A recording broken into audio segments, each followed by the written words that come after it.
మృతిలో గమనిస్తే లూకా సువార్త 24వ అధ్యాయం 9వ వచనం, నెమరు వేసుకున్న తర్వాత యేసయ్య మాటలు జ్ఞాపకం చేసుకున్న తర్వాత ఆ యొక్క స్త్రీలు సమాధి యొద్ద నుండి తిరిగి వెళ్ళి అనేటువంటి మాట. సమాధి యొద్ద నుండి వెళ్ళారు అనొచ్చు కదండి, తిరిగి వెళ్ళి. ఎందుకు తిరిగి వెళ్తుంటున్నారు?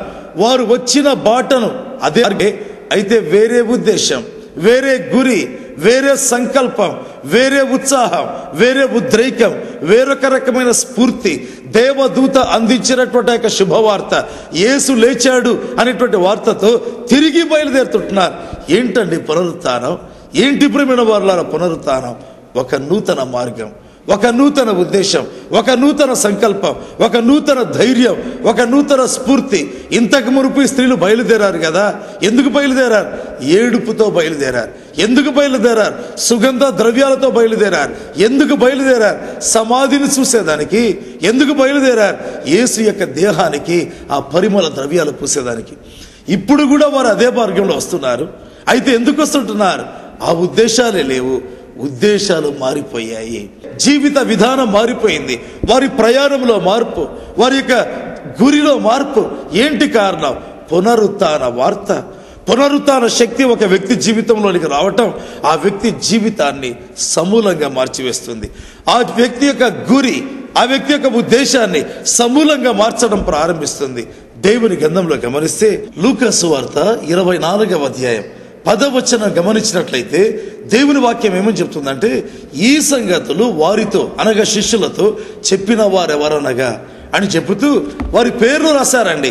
మగ్దలేనే మరియ, యోహన్న, వేరొక మరియ, ఈ విధంగా వారి పేర్లు రాయటం ప్రారంభించారు. ప్రియ దేవుని బిడ్డలారా, అప్పుడప్పుడు మీరు గమనించినట్లయితే దేవుని గ్రంథంలో పేర్లు రాయడం అనేటువంటిది ఉంటుందండి. అపొస్తలుల కార్యాలు 1వ అధ్యాయం 14వ వచనం గమనించినట్లయితే ఆ యొక్క మేడగదిలో ప్రార్థన చేసేదానికి వెళ్ళినటువంటి వారి పేర్లు కనిపిస్తాయి. ఎడతెగకుండా ప్రార్థన చేసేదానికి వెళ్ళిన వారి పేర్లు. అంటే అన్ని పేర్లు రాయటం కష్టం, ఎందుకంటే 120 మంది ఆ యొక్క గదిలో ఉన్నట్టుగా రాయబడింది. అయితే కొన్ని పేర్లు అక్కడ కనిపిస్తాయి.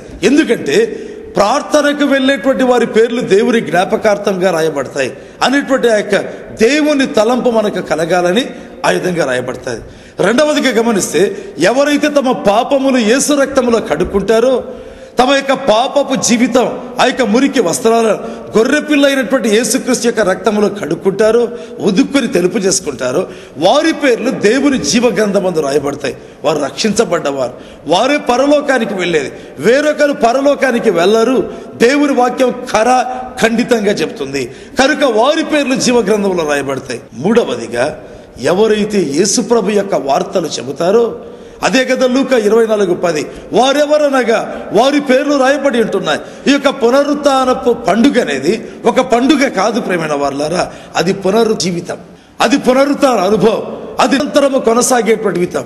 ఈ యొక్క జీవితం ఏం చెబుతుందంటే, నిరంతరము మనం యేసు తిరిగి లేచాడు, యేసు సజీవుడు, యేసు రక్షిస్తాడు, యేసు పాపములను క్షమిస్తాడు, యేసు పాపక్షమాపణ అధికారము కలిగిన వాడు, ఇదిగో పరలోకమందు భూమి మీద సర్వాధికారి.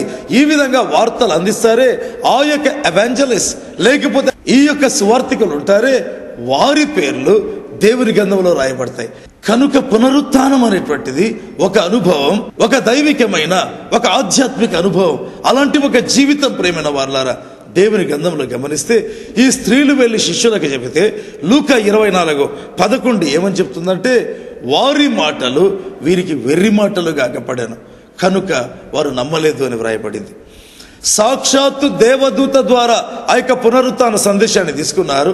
సాక్షాత్తు వారి కళ్ళు ఆ యొక్క సమాధి, ఖాళీ సమాధి అని చూచాయి.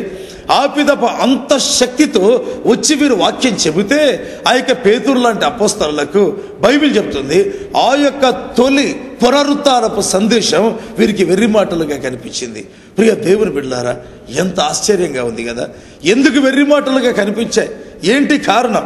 దేవుని వాక్యంలో గమనిస్తే లూకా సువార్త 24వ అధ్యాయం 45వ వచనం చెబుతుంది, ఆ పిదప యేసు ప్రభు వారికి ప్రత్యక్షమై వారితో మాట్లాడుతూ వాక్యం ఏమని చెప్తుందంటే, లేఖనమును గ్రహించినట్లుగా ప్రభు వారి మనస్సును తెరిచి అని వ్రాయబడింది. యేసయ్య ఏం చేశాడంట, లేఖనములు గ్రహించినట్లుగా ఆ శిష్యుల మనస్సు తెరిచినట్లుగా వ్రాయబడింది. ప్రియ దేవుని బిడ్డలారా, ఏంటి మాట అర్థం? 3.5 సంవత్సరాలు యేసుతో నడిచిన వీరి మనస్సులు మూయబడిన మనస్సులా? ఎంత ఆశ్చర్యం అండి. ప్రభు యేసుతో కలిసి నడిచారు, ప్రభు యేసు మాటలు విన్నారు. అంతేకాదండి, ప్రభు యేసు చేసిన సూచక క్రియలు చూచారు. యేసయ్య చనిపోయినటువంటి లాజరును సమాధిలో నుంచి బయటికి తెచ్చింది వారి కళ్ళు చూచాయి. వారిలో మరి 3 అయితే కొన్ని ప్రముఖమైన అద్భుతాలలో ప్రభుతో కలిసి ఉండినారు. వాక్యంలో గమనించినట్లయితే మరి యేసుక్రీస్తు ప్రభు చిన్నదాని లేపేటువంటి సమయంలో ఆ 3 అక్కడ ఉన్నారు. ఇలాంటి ప్రత్యేకమైన ప్రాముఖ్యమైనటువంటి అనుభవాలు కలిగిన 3 అపోస్తలులు కూడా అక్కడ ఉంటున్నారు.